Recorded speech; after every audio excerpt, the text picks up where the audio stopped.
Okay, in this video I'm going to go over the specs on the brand new iPad, the Apple iPad 3. Now it's not officially called the Apple iPad 3, they call it the new iPad, but for the sake of differentiating this product from the previous products, I'm going to call it the Apple iPad 3. Now I have a whole host of videos on this device, so if you want to check any of the other videos out, please click on the link at the end of this video. Now, the Apple iPad 3 is very similar to its predecessor, the Apple iPad 2. There's only a couple of differences between the two devices. The most notable upgrades are the screen, the rear-facing camera, and now the device offers voice-to-text dictation, which is built into the operating system. Now, this device ships with iOS 5.1. And if you're familiar with iOS, since iOS 5, you can actually use this device as a standalone device. You no longer have to connect your iPad to a computer to get it started. So if you're the type of person that has very basic computing needs, you can actually use an iPad as your only computer. Now, it's reported that this device has a 10-hour battery, and that's rated for using just the device regularly with Wi-Fi. If you're using the device with 4G LTE, then you get a reported 9 hours of battery life on the device, which is pretty impressive because you have a higher resolution screen, and that is something that's going to suck down battery life much faster than the previous generations of iPads. So you actually have to have a larger battery in this device, and that's going to affect the size of the device and the weight of the device. Now, it's obvious that it hasn't affected the size of the device with length and width, but it has in depth. The Apple iPad 3 is 0.6 millimeters thicker than the Apple iPad 2. The height of the device is still 9.5 inches or 241 millimeters. The width is still 7.31 inches or 186 millimeters. But the depth is now 0.37 inches or 9.4 millimeters. Now, under the hood, the brains of this device, the CPU, is Apple's A5X processor. Now, in the Apple iPad 2, they use the A5 processor. So basically, it's the same processor. It's still a 1 gigahertz dual-core processor, but the X in the Apple iPad 3 in the A5X name differentiates it because it actually has a beefed-up graphics processor. The graphics processor in this device is a quad-core graphics processor. Keeping in line with bumping up the specs on this device, they've added more RAM, so they've gone from 512 megabytes of RAM on the Apple iPad 2 to 1 gigabyte of RAM on the Apple iPad 3. Now, as I touched on before, this device has a high-resolution screen. So this device has 4 times the resolution of the original iPad or the iPad 2. You still have your 4:3 aspect ratio, and it's still a 9.7-inch screen, measured diagonally.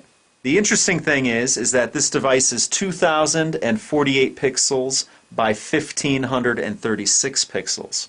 That gives you 264 pixels per inch. Not as dense as the Apple iPhone 4S, but that's because it has a smaller screen. The screen is also an IPS TFT panel.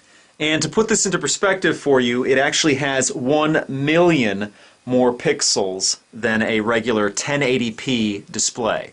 So if you have a 1080p television set, this device has 1 million more pixels than your TV. So it has a grand total of 3.1 million pixels on this panel right here. And that gives you an idea of why it's so difficult to make out the pixels on this device. This 2048 by 1536 pixel display is called a QXGA display. Now, as always, you can get the device in black or white. There's actually 18 different configurations of iPad 3s out there. There's an AT&T 4G, there's a Verizon 4G, there's a regular Wi-Fi version.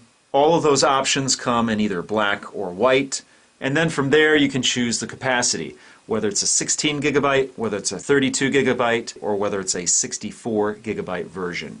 This one happens to be a black, obviously, 16 gigabyte Wi-Fi only version. Now, if you do opt to go with the 4G version, you can actually use this device as a Wi-Fi hotspot. The device supports Wi-Fi 802.11 A, B, G, and N, and it also supports Bluetooth 4.0. Now, because the device has a beefier battery, just because it has to power the screen, like I said, the Wi-Fi version of the Apple iPad 3 is 51 grams heavier than its predecessor. If you're talking about the 4G versions versus the 3G predecessors, the AT&T version is 49 grams heavier, and the Verizon version is 55 grams heavier. And it is a noticeable difference in the weight of the device. Now, as far as sensors on the device, you still have the multi-touch screen, you have a proximity sensor, an ambient light sensor, a 3-axis gyroscope, a microphone, a magnetometer, an accelerometer, and assisted GPS. Now, because this device is slightly thicker, some of the old cases might not fit this device. If you have a more rigid case from an Apple iPad 2, it might not fit. If you have a more flexible device, it might fit. I was told that you'd have to determine this on a case-to-case basis. Supposedly, the Apple smart covers, the ones that are magnetized that you can put on here and it just covers the screen, they all still work with this device. So that's good news if you want to upgrade from an Apple iPad 2 to an Apple iPad 3 and you still want to use your old smart cover. Now, the last thing we're going to cover is the camera. Now, the front-facing camera has not changed from the previous version of the Apple iPad. It's still a VGA camera. But the rear camera on the device is really what's been upgraded.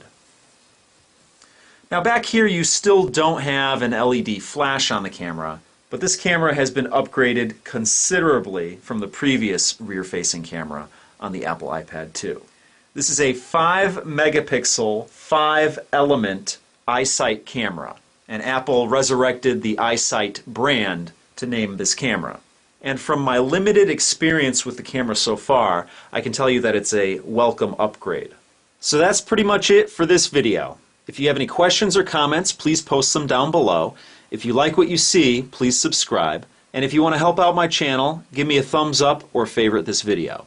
Now, I'm going to be putting this device through its paces, and if you want to see more videos on this device, just click the link at the end of this video. So that's it for now. I'll see you guys next time.